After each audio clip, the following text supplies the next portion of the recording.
Good morning, everybody. Welcome to our first lecture of this year. We are excited to have you all here. My name is Amira Crew. I recently joined Public Squares as the postgraduate intern, and my roles include social media, digital design, and writing short articles or blog posts.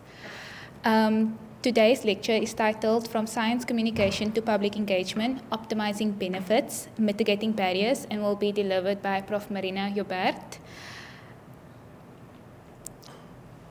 Prof. Joubert has over 25 years of experience in science communication, capacity building, teaching, and research. She is internationally recognized as a pioneer in the field and has published extensively. She held a managerial role at the National Research Foundation for 15 years, then worked as a freelance strategist managing communication for the South African Square Kilometre Array project. Since joining Stellenbosch University in 2015, she has taught, supervised postgraduate students, and co-authored numerous publications. Prof. Joubert also launched South Africa's first online course in science communication, training nearly 300 students. Her research focuses on scientists' role as public communicators and effective science communication practices.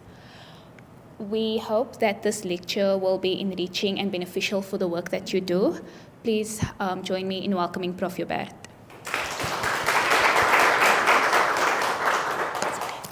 Thank you very, very much. And colleagues, I really, really appreciate you joining us on a Monday morning.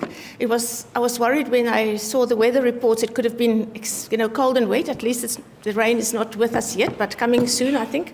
But anyway, it's wonderful to have you here on a topic that's close to my heart. And I think I can say, cross-cutting across all faculties and disciplines and research groups, and indeed also across all public squares.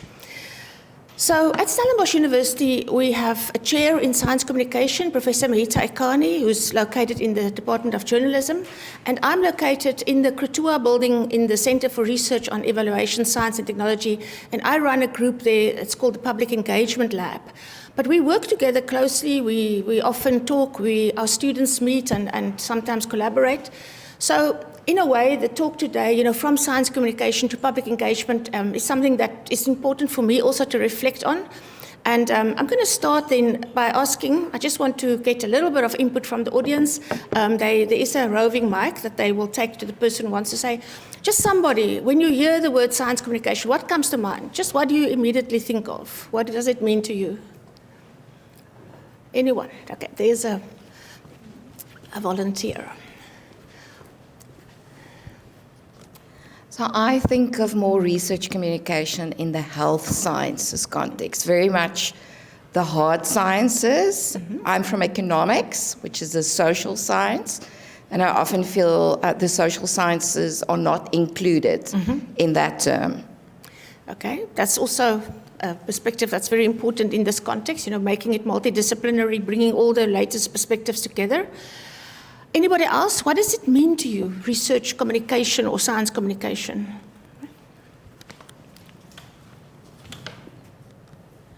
I think it's all about popularizing your research. If you're conducting very scientific research that is not easily understood by the public, then you can kind of soften it, write it in layman's terms, so that people can get a better understanding of your research. Right. You're absolutely right. There's absolutely nothing wrong in the definition you gave, and that's the perception or the conceptualization of science communication that scientists often have. And is certainly a part of science communication to so-called educate the public, sort of fill knowledge gaps, correct misinformation, help people to understand what your work is about. But how is that then different from public engagement? So I want somebody else now. How is it different from public engagement? Okay, there's two on this side. Morning. I think public engagement comes with, like the word says, engaging, more than one-way dialogue. but trying to understand what is it that our public understands about the science that we do, and what is it that they want us to focus on, what is important for them as well. Right. So instead of us as scientists just telling them about our research, but really engaging with them and seeing if they understand and finding two-way dialogue in terms of what they would like us to do as well. Fantastic. You want to add something to that? Say the same. Again, I promise you I didn't brief this colleague beforehand, but it's absolutely spot on. So let's quickly look at a few ways that science communication is defined. This that you see on the screen now is my own definition that I've developed over time to make science visible, relevant, meaningful, accessible, and memorable. So we're talking about science communication now to diverse audiences. Yes, it definitely is more a one-way approach, but it can involve listening. Because if you go to to deliver a public talk about your work, it's very likely that people will come up to you afterwards and have a conversation with you. So it's not. Oh, I think the mic is maybe okay. Still with us. So it's one way, but maybe some elements of listening as well. And importantly, it's not only about the results at the end. It should also be throughout the process, and also thinking about the moral and ethical issues of the research and how it relates to society. And with science communication, of course, there are many, many role players involved. It's not the scientists only. Can be journalists, can be policymakers, can be funders, can be institutions like the university that you work for. And they all have different objectives in mind when they engage in science communication. A somewhat more academic definition: organized, explicit, and intended actions that aim to communicate scientific knowledge, methodology, processes, or practices in settings where non-scientists are recognized as part of the audience. But I specifically like this definition by Buchy and Trentz, where they simply define it as social conversations around science. And I think if we think about that and the potential of that, it's actually quite powerful. So with science communication, one of the questions to think about, and we said that talk today is, optimizing benefits and mitigating some barriers. So what's in it for scientists? Scientists are already time stressed with lecturing and supervising and fundraising and writing academic publications. So now the question is, what motivates them to engage outside the academic environment? And there's certainly quite a lot of things that have been studied and documented and proven in the literature. A lot of people doing research, and that's also something that I'm personally very interested in, is what motivates scientists, and when they do it, what barriers do they perceive and what risks do they perceive, but also what are the benefits that they get from it. And certainly with science communication specifically, there is an incentive about profile, about reputation, about making my work known to the outside world, getting attention potentially from policymakers and funders.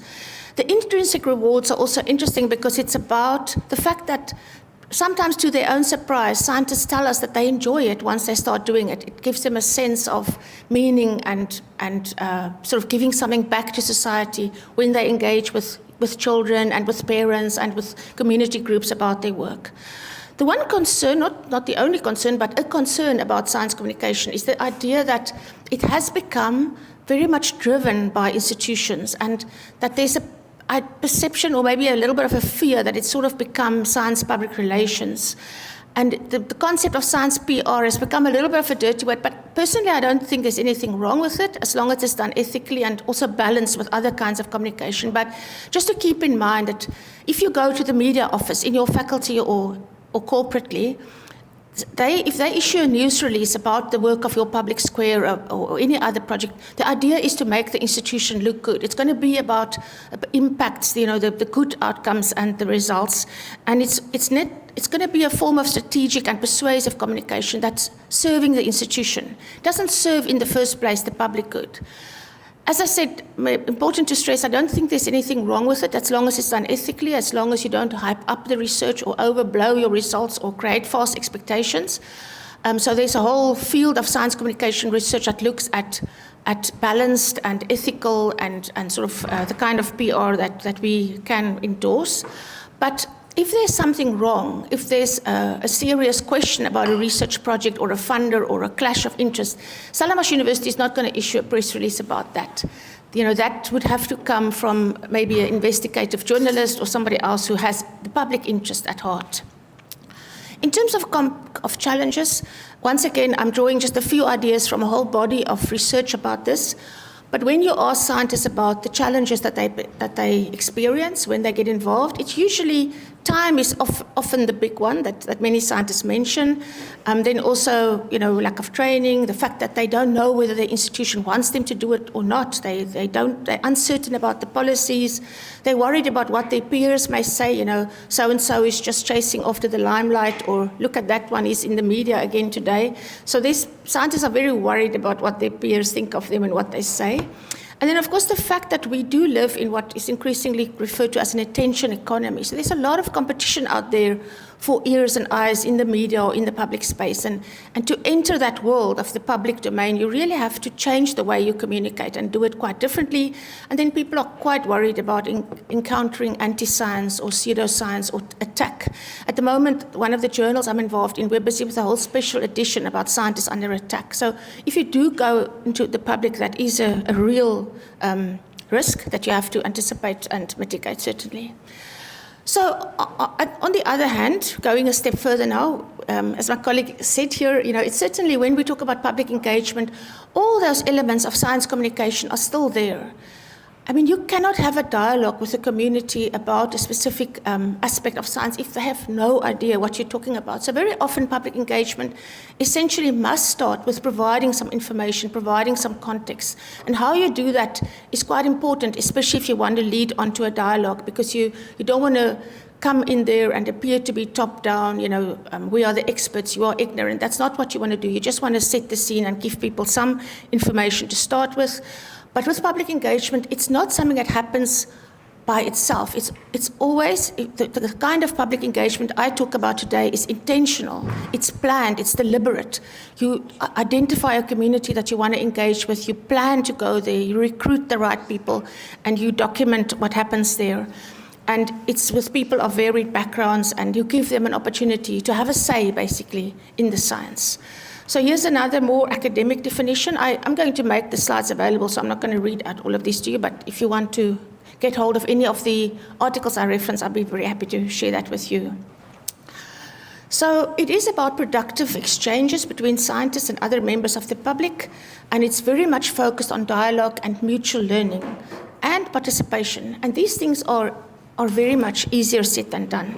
There's an interesting book that came out a few years ago that you might want to have a look at, Andrew J. Hoffman, The Engaged Scholar, where he says that to be an engaged scholar means being an expert and a citizen, where you recognize that communities can help to co-create knowledge, you value equity, diversity, and inclusivity, and when you go into communities, it's about dialogue. It's not about persuading them about your point of view. It's really about listening to their point of view, and to do that, you have to be, the whole process must be characterized by humility and a willingness to listen and learn.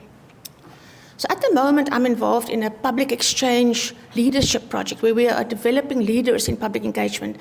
And it's called PECS, and we're doing this with the Berlin School of Open Science. And we have 10 fellows in this year, and we're also going to be looking for 10 new fellows next year. So if anyone of you are interested in that, you must please let me know, because it's a really fantastic opportunity. There's monthly leadership academies. There's also a lot of exchanges with the scholars on the German side. So it's a sort of South African-German collaborative project.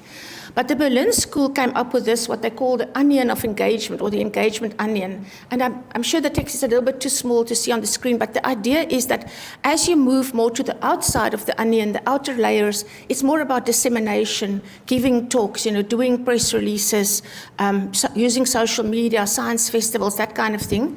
And as you move to the core of the onion, you get to the harder part, really co-producing knowledge with communities, engaging, getting public input.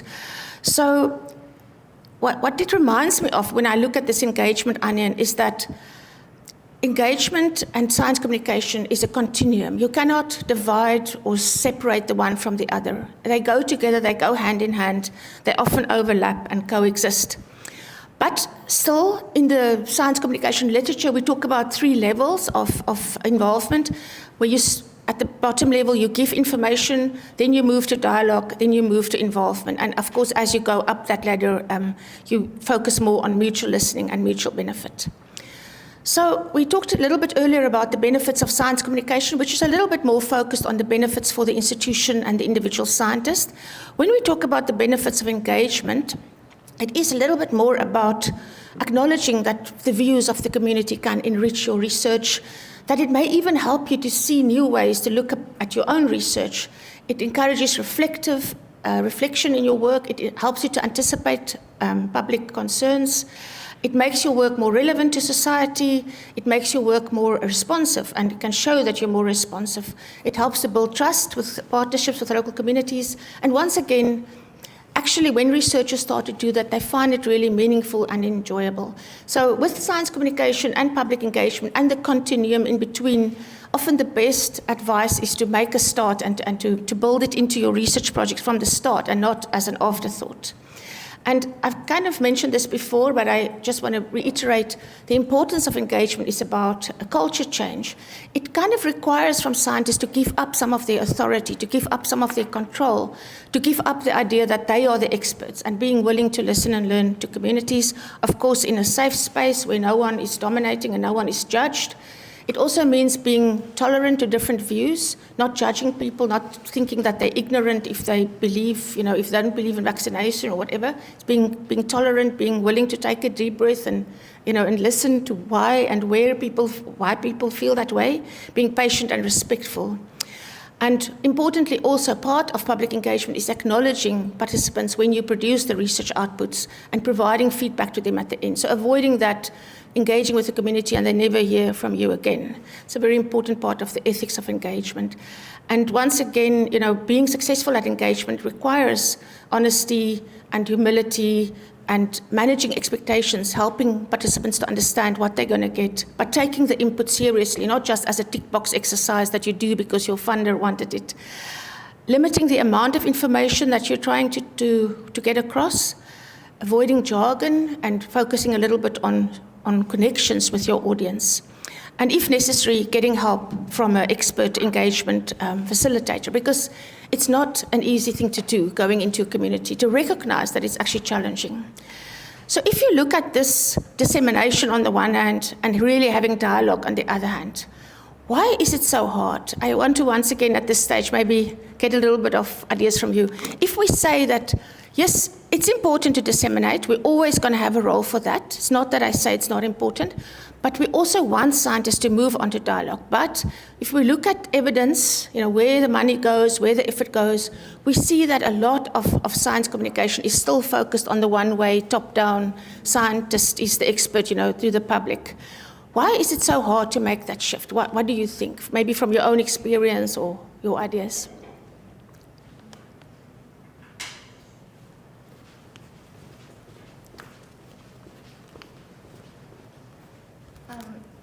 So I think what I find interesting about today's discussion is, as a researcher, I've always thought dialogue is part of the research communication process anyway. I've never thought of it as a separate field like science communication. So, I actually think that part of the issue is also that we almost treat it in silos in a way, and we need to break down the silos. And the other thing I've been thinking about, when I walked into this room, there were only women in this room. It's shifted now, some men have joined, but it is a very female-dominated audience because we think, it's communication. But I wonder, I think part of the challenge is mainstreaming dialogue into the research process, not thinking of it as an afterthought or a separate silo. And I think the other challenge is just the personalities of academics. Mm-hmm. They are often introverts. They often find engagement hard. There's big selection effects into who selects into academia. And do they find conversation and engagement easy or not? Mm-hmm. So that's it. Yeah, those are certainly interesting observations. And just to say, there's looking at the effect of gender on also, the motivations and the experiences of scientists is something that's also quite well studied. Interestingly enough, the other topic you mentioned, personalities, is not that well studied. And I think it does make a big difference. But one of the first things I'd maybe just interject here that I always say to scientists if we go into kind of training scenario about public engagement or science communication, and once again, I do see it as a continuum feeding into and onto one another, is get help where you need help. We cannot expect of scientists to be writers and editors and videographers and illustrators and graphic designers and everything else. The role of the scientist is to come with the expertise, but to be willing to listen, of course, not to be top down, but it doesn't mean that you have to do everything yourself. And that's one of the core messages. If you plan for science communication and public engagement from the start in a research project, hopefully you can build it into budgets. And we have Lizelle here who knows all about how it's changing in the funding environment, how funders increasingly are asking, even at an application stage, for evidence of science communication and public engagement. And if you build it into your planning and into your research from the start, you can do what they call upstream engagement. You can even do engagement before the research project really gets off the ground. And you can, you have a budget for it. You can get help. You can get facilitators. If you really feel uncomfortable to lead a conversation, get somebody who's an expert at doing that to assist you with doing that. That would be maybe the most important piece of advice that I have seen that makes a difference. So maybe just a little, I've captured a few ideas that what I have seen, experienced, and from the literature about why it is so hard. This approach that the scientist is the expert is really firmly entrenched over centuries of public lectures by scientists as the experts that go into community. So it is a status that we have to kind of challenge. And scientists keep on prioritizing this idea. If you ask them, why do you do it? This idea that the public needs information is very, very firmly entrenched in the minds of most scientists. Not all, but it's certainly dominant. And some of them think and perceive that it's much less important to get public input and to co-create. That in the first place, I want to go out there and educate the public. I want them to see the science the way I do. Once they have the information, everything is going to be all right. That is a perception that many scientists have. Then the challenge, as funders are calling more and more for engagement, it might become a kind of instrumentalized tick-box exercise. Okay, I have to do engagement. Let me quickly go out one afternoon, meet with 10 people, then I can tick that box. And that's, of course, dangerous, and it's not authentic, and it's not really going to achieve the objectives. Also, if you think about a university like Stellenbosch, I'm just taking it as an example. The same is true, I think. And if you don't agree, please stop me. But if you wanted to do kind of a press release, a public talk, even a science cafe kind of thing where you present your work to the public, there's help available. There's institutional press officers. Some faculties even have press officers at the faculty level. I don't think the same kind of help is necessarily available for engagement efforts. There's a lack of institutional capacity and skills to really do engagement. And of course, we talked about this change in the relationship that's required. And let's be honest, engagement is much easier said than done. It's much easier to get a press release out about your latest publication in Nature than to plan a series of conversations with the community. It's much, much quicker and easier to do the first one than the second one. Engagement requires time, skills, commitment over time. It's hard to scale. With the press release, you can arguably, get it out there, get it, maybe to thousands of readers or viewers if you're interviewed on, say, the main news bulletin on television. If you do engagement, it's maybe 7 people at a time, 10 people at a time. How do you select them? How do you scale it? What do you really do with that input? It's really, really hard. It's not easy to do. And just once again to acknowledge that we shouldn't see these things in isolation. So one of the things one can do is to, whenever you do a one-way kind of communication, is to think about how can this lead to further dialogue? How can I get input? And how can I encourage conversation about this? I want to ask you now, then, just sort of moving a little bit, we talk in science communication literature about the engagement turn, the fact that we moved from scientific literacy and public understanding of science, we moved to this idea of we have to engage. It's a new thing that sort of started emerging very prominently in the early 2000s. And I want to ask if you have an idea why. Why do you think that happened? Why was there suddenly in policy circles and even in funding circles a shift away from just educating and information? There must have been a trigger for that, or some kind of trigger over time. Yeah. The development of the internet. That's an interesting one. Popularization Yeah. Suddenly, media ecosystems change dramatically. That can certainly have an effect. Yeah.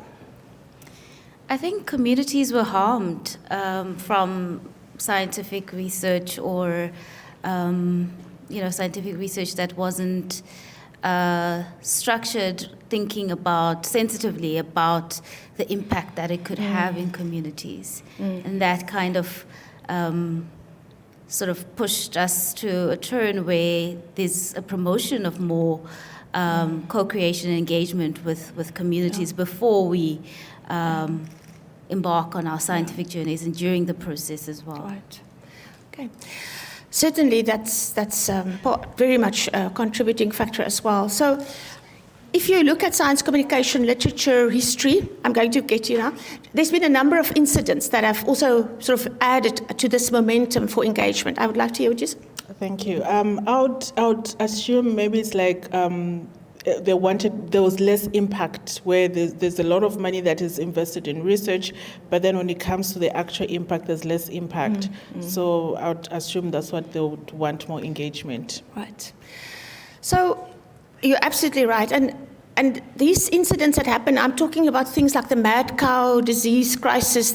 Some of you will remember that happened in the UK. There were nuclear, crises around the world, pollution. Lots of things where people started to question, biotechnology, GM foods. There's so many things that people started to question. Is science necessarily always for the public good? What about the way that science is done, its impact on society? And suddenly, slowly, this anti-science or pseudoscience also started taking hold more strongly, and scientists became concerned because in the end, if the public does not support scientific research and doesn't vote for it, through policies, then scientists can actually bear the brunt of that. And there were some instances in some countries where cutting-edge scientific research was stopped because the public no longer endorsed it. For example, some of the work on embryos, for example. If the public will not accept it and will not endorse it, then the scientists can no longer do it. Do you want to add something to this? I just thought COVID was a big engagement change because it impacted every one of us. Yeah. And many people started, because of the internet, many people could so easily engage Could about suddenly the topic. participate, yeah. The internet definitely in that sense. So suddenly there were many more voices, many more participants. It wasn't only the scientists that were heard. And another, one thing one can say from COVID, just one, there are many examples, but it doesn't help if we develop the most cutting-edge, most effective vaccines that you can. If people don't want to take it, if for some reason they don't want to support or accept it, it's kind of useless. So scientists became concerned increasingly, and COVID was another sort of real-world experiment in that sense, and really beginning to understand this idea that we cannot just give information and hope that people will accept it. So something developed in science communication that we call the deficit model. And the deficit model basically means you think that the public has a deficit of knowledge, and if I give that knowledge, if I fill that knowledge gap in their heads, oh, fine, they're going to support it and accept it. Of course, we know it doesn't work that way. You can give people knowledge until you're blue in the face. There may be other reasons why they don't accept it.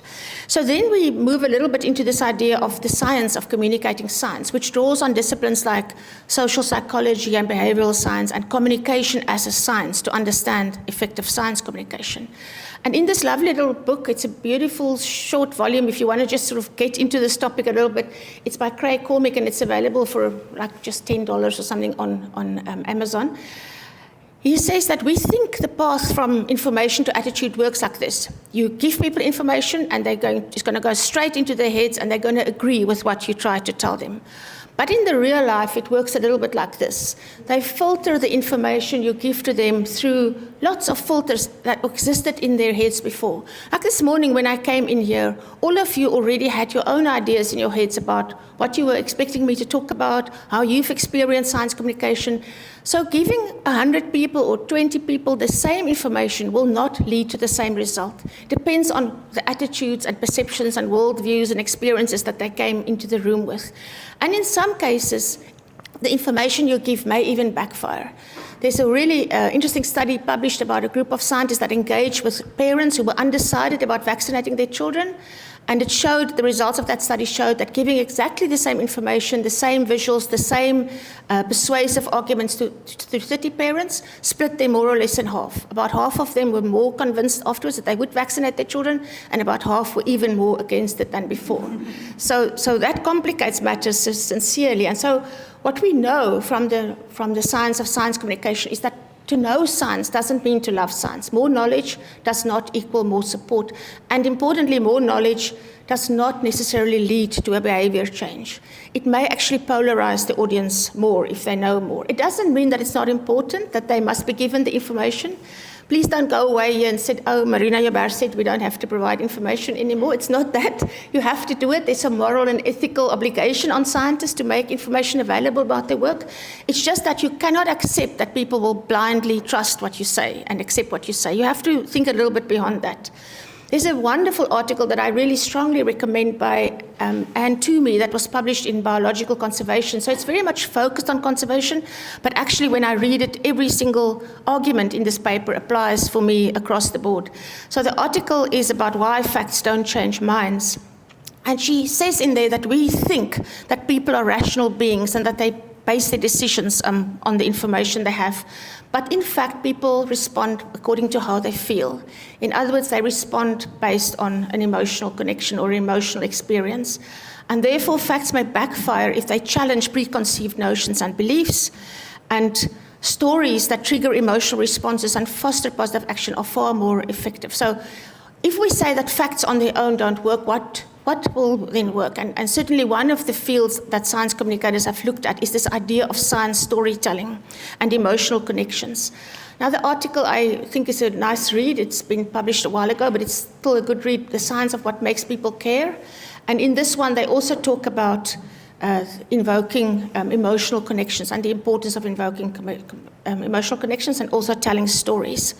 And this made me think of way back when I just joined CREST, there was a colleague, I'm sure some of you knew him, he's retired in the meantime, Professor Jan Botha, and he gave a beautiful talk about your PhD as a persuasive act.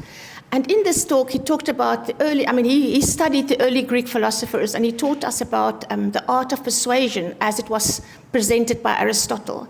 And he said that Aristotle had these three legs of the three-legged stool. Logos is the appeal to arguments and facts. You need that. You need the facts. You need the authority as a scientist. Ethos is your credibility as the messenger. You're not a backyard scientist. You're a researcher appointed at Stellenbosch University. You're a leader of a group, or you are recognized in your field. But then the third leg of the three-legged stool is pathos, the appeal to emotion. And try to sit on a three-legged stool with only two legs. Doesn't work. It doesn't matter which two of the three you have, it's not going to work. You need all three.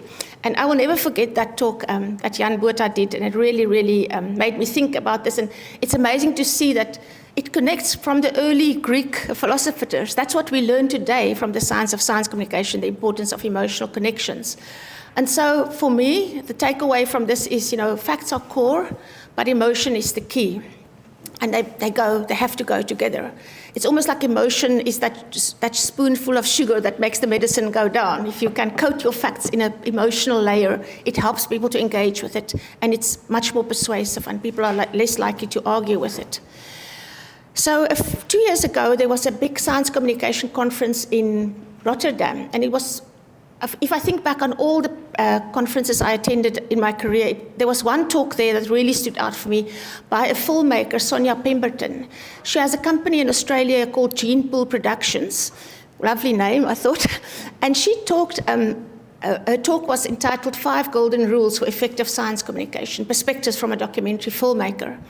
And it's really worth to go and have a look on YouTube if you have time. Just go and look at some of the clips from, the trailers from her documentaries. She told us in that talk that she spends up to 2 years to make an hour-long documentary, and her documentaries are about things like climate change and vaccines and so on, but she doesn't use those words. She uses other words. The one about climate change is, for example, called Carbon, an unauthorized biography, and it's told in a female voice. Carbon tells her own story in this movie. So she does it very differently, very creatively. But importantly, she says that right from the start, she identified scientists who studied what makes people, connect with the content. How do people form opinions? How do people respond? Why do they sometimes, argue with facts?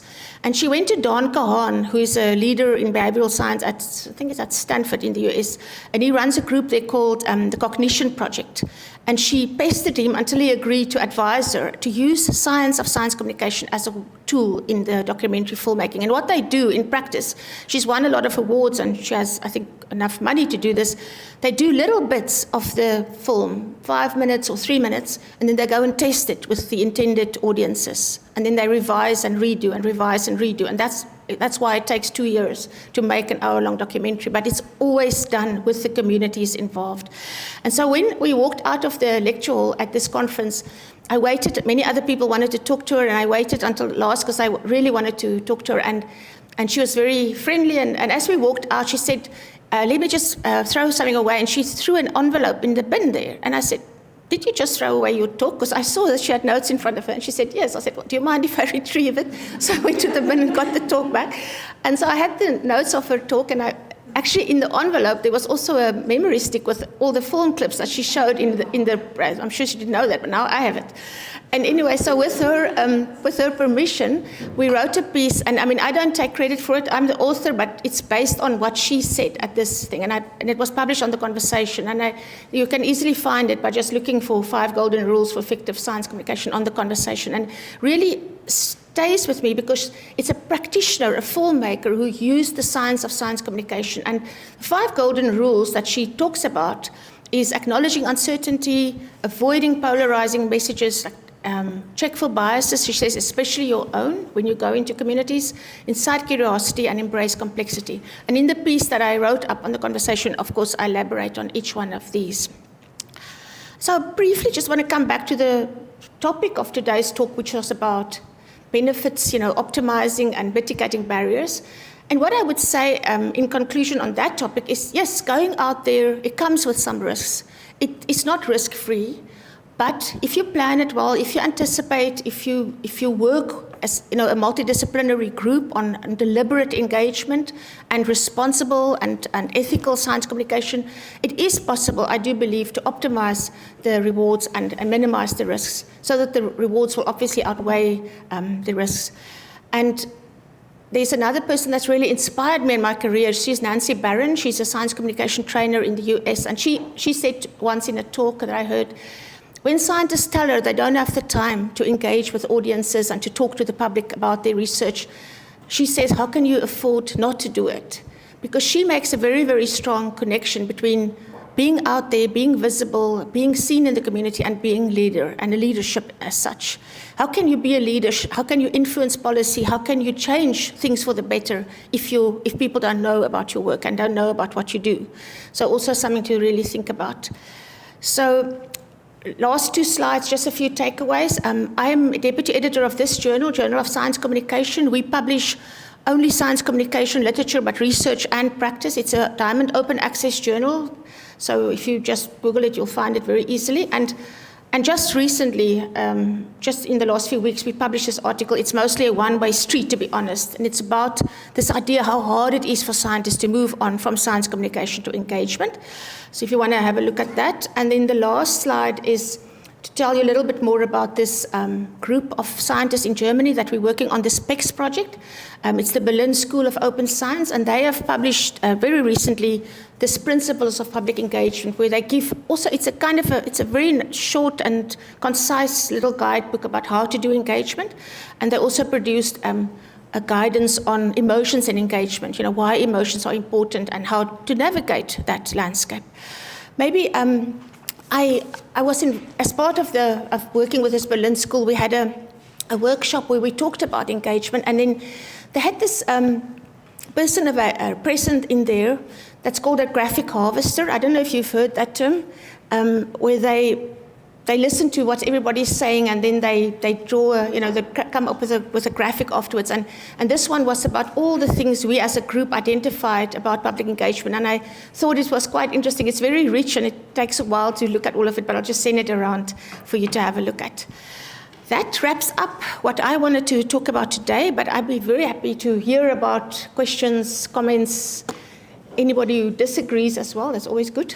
First of all, thank you for the presentation. So my question is, so as researchers, or rather myself as a potential researcher, I just wanted to find out, how can we overcome the objectivity complex that is found within the sciences? Because I feel like that also sort of hinders researchers from participating in the sciences, because we sort of have this impression, or rather we are under the impression that as researchers we are independent of the science. We rather just observe from the background and instead of participating within the study, whereas I feel like even in that, as researchers we don't necessarily exist in a vacuum. We need to participate in the study in order for the study to make sense.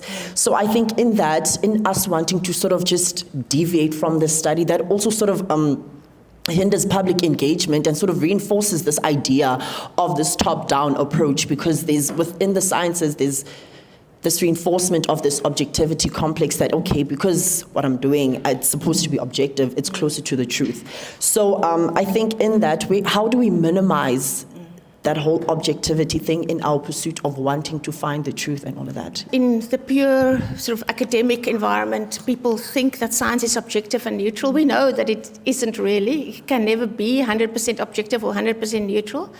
But certainly when you move into the public space, you need to completely move away from that and be willing to bring yourself into the story. So you will not say a study was done, but you'll say we went into the field to look for this. You will tell stories about what happened in the field. You will make it quite personal. There's a strong body of evidence that shows if you bring yourself into the story, that's part of the emotional connection with the audience. If you tell a group of young people, I'm also concerned what is going to become, with climate change 30 years from now, or where is this going, or what's going to happen here? I'm also worried about this, or I'm optimistic about this. If you bring your own feelings and emotions into it, that helps the audience to trust and connect with you. And just to maybe use one example, I was fascinated during COVID by what happened to scientists who were willing to step into the public domain and talk about it. And I worked with others to look at the most visible scientists across many countries and what characterized them, what made the difference, those scientists who were willing to step out and engage. And in South Africa, of course, one of the most visible scientists was Professor Salim Abdul Karim, who really became a trusted and authoritative figure. And what we then did is we studied his actual words in interviews and in media interviews and in his own words when he spoke to the public, on his broadcasts. And it's so interesting to see how often he used emotional words and how often he said, I'm really sorry about what the communities have to go through. I'm also worried about my own relatives. I'm sorry that we cannot give you more exact answers. He was willing to express uncertainty. He was willing to express regret. He was willing to explain the process of science. So we don't know yet. I wish I could tell you, but we'll only be able to tell you maybe in a few months. And scientists may think that appearing to have all the answers will establish them as authoritative figures, but what we actually know from audiences is that if you're willing to be uncertain and a little bit personal, they trust you far more. So yeah, it's basically almost unlearning the academic way of communicating and turning it upside down and doing it quite differently. And it's not easy. Think about science, there's the hierarchy of it. And obviously the communication, this type of science that you presented today, sort of rates lower than your hard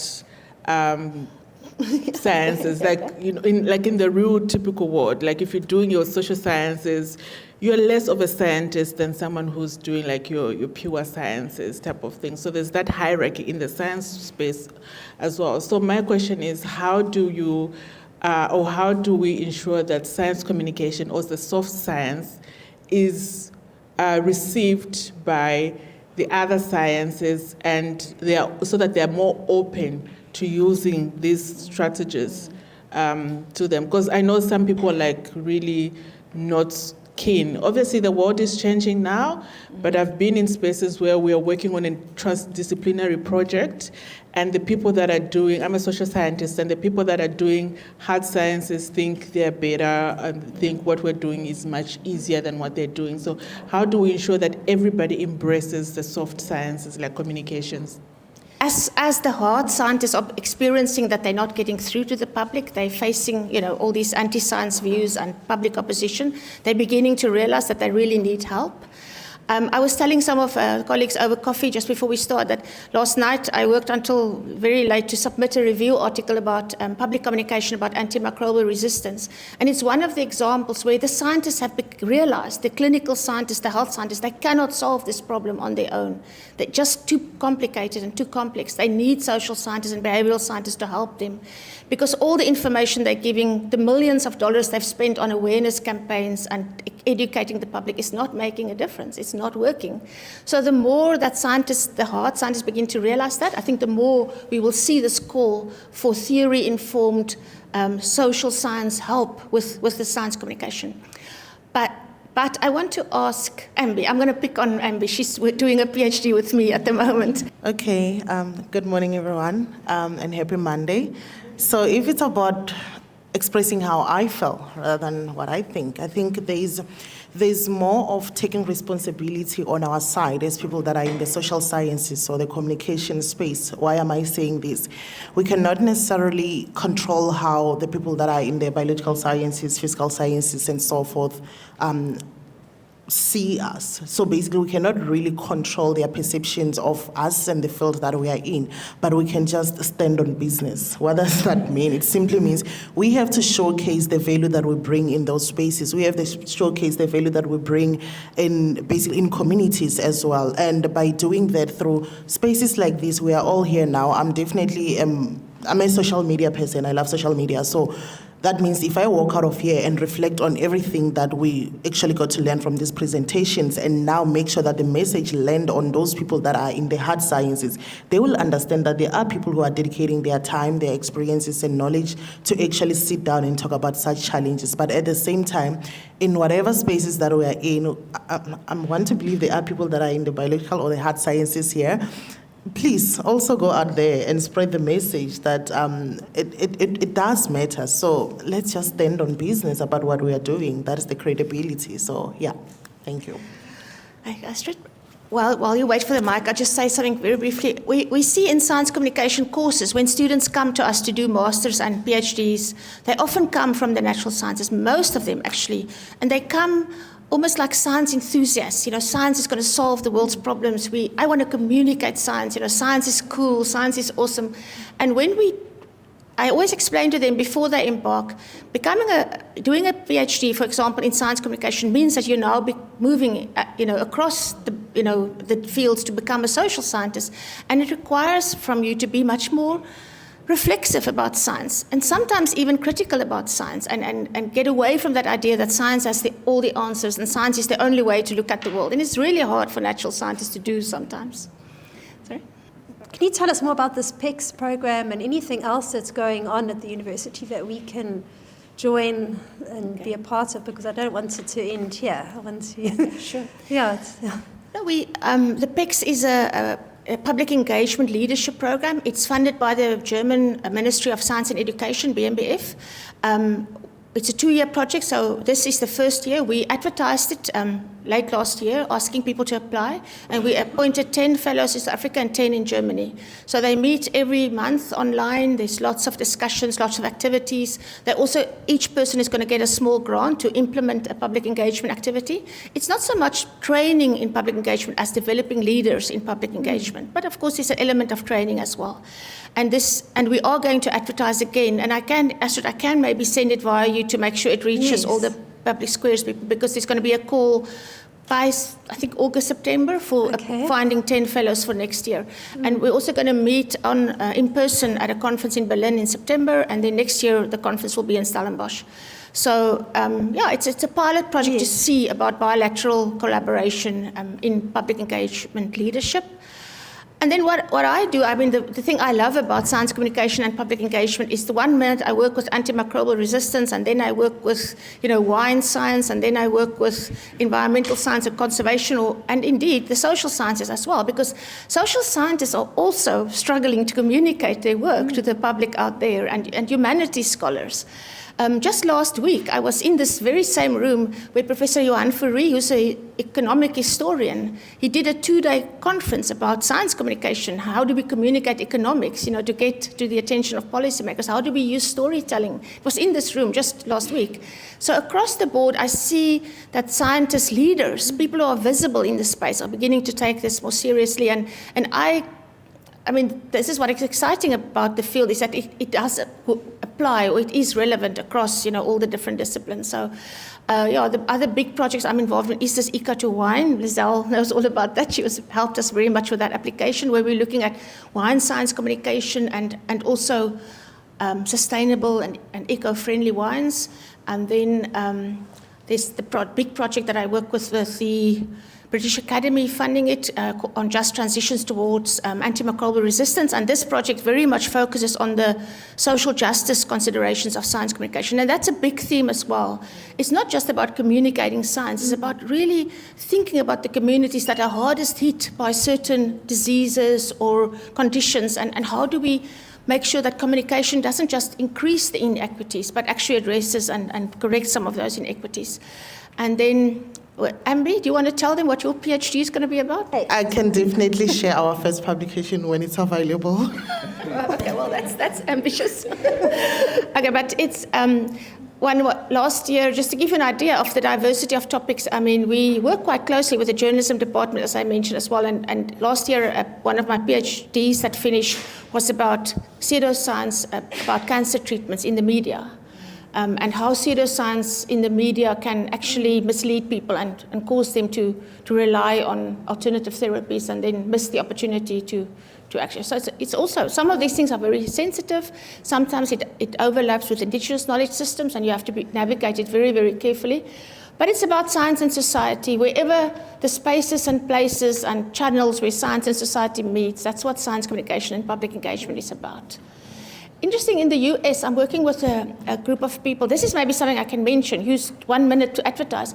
I'm advertising 2 postdoctoral positions at the moment that are only closing on the 5th of June. So if you know of somebody who's got a PhD in the last 5 years and is interested to look for, who's interested to move into this space, the one postdoc is going to be exclusively devoted to the communication of the social sciences and humanities. How do we, what is different when we communicate about social science and humanities? Is it different?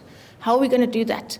And the other one is specifically about civic science. Now, civic science is a concept that is a little bit US focused, but civic science is about this idea that everybody must benefit from science. Science must be democratized. So I've got those 2 postdoctoral positions. And then the other thing I can maybe mention, if you're interested, I'd be very happy to share with you. We had a conference end of last year. It was at Protea Hotel just outside Stellenbosch. And it was about communicating what the Americans call discovery science. It was funded by the Kavli Foundation, so we went with that theme. But discovery science is really about the fundamental science, the basic science, the hardcore chemistry and physics and astronomy. How do we get, because there's this perception that funders and policymakers are increasingly calling for applied science, and there's this concern that the hard basic sciences will be left behind. And so from that conference, we produced what we call a legacy website with, I think, wonderful resources about communicating basic science. So if anybody is interested in that, we did interviews with some of the speakers there, and it's really insightful if you're interested in that idea of how do I get public interest and how do I engage in really complex and abstract fields with public audiences. So you spoke a lot about why top-down sort of communication of science is maybe not the best way. And the solution was more community engagement. But what do you think about, instead of like typical community engagement, going to community centre, talking to people, rather, sorry, this is not, okay, cool. Rather, instead of that, going to channels that people, alternative channels of communication like social media, because it seems top down, but people trust people on TikTok or social media. They do engage. So that sort of community engagement of a different sort. Okay. So the first thing I want to say, it's very important for me to just say that again. I don't want you to go out here and say that I said top down is not the best way. Okay. I want to say it's not the only way. It should lead to engagement. It shouldn't stop there. So let's maybe just to clarify that. But about social media, so many people just study and report on social media as a form of engagement. My concern about it is a like or a retweet or a emoji, happy face, is that really engagement? Or is engagement when people then actually comment and have some kind of conversation on social media? So it's about that level of engagement, but certainly, definitely, that is the big difference between publishing an article, in the old days in a newspaper. It's one way. If somebody really felt super strongly about what the article was about, they could maybe write a letter to the editor, which would maybe be published a day or two later. but it wasn't really dialogic at all, whereas social media has that potential to be dialogic. But I think for social media to be dialogic, you have to design it and manage it very carefully, and you have to be there to have the dialogue. It's very bad when scientists post things on social media and they heard and seen, which is super important, but then they disappear. For example, then they don't have time to engage. So it's part of planning the risk and planning the benefits to be available, to be willing to engage. Yep. I think if we're going to social media, then the distinction between the hard sciences and the social sciences becomes sort of mute, because we're all out of our depth there, right? Whether you ask an economics professor or polymer scientists or sociologists, how do I disseminate my information on TikTok to the 18 to 20-year-old bracket, where it's targeted? These are the people who need to know. I think it doesn't matter where you are. It's time for us now. We talk as if the hard scientists need the social scientists to help them to tell a story. But typically, the people who are researchers in social sciences, they're good at storytelling, but have a certain type to their peers in journal articles, in newspapers. Great magazine pieces, popular magazine pieces, right? But when it comes to social media, the medium is completely different, and storytelling there has to do with things that only the visual artists really understand. Font size, font type, design, color. Where do you put the information that's old? In which quadrant of this poster? Where's the new information? It's a whole science of semiotics out there that it doesn't really matter in which discipline you are, unless you have experience in that type of social storytelling. We're all out of our depth, so we really do need each other, and it's not a dichotomy. No, it's a whole mess. And exactly for all the reasons you mentioned now is why I would say don't just jump in, think about it strategically, get help. Rather don't do it than to make a big mess of it. Get help from artists and designers and people who know. So it takes a strategy, and you never choose a channel just, let's do something on TikTok. You decide to do something on TikTok after you've researched your audience, after you decided and through a process arrived at the conclusion that this is the best channel and the best way to do it. But then get help, get help from the experts, definitely. Thank you very much for all the input and conversation.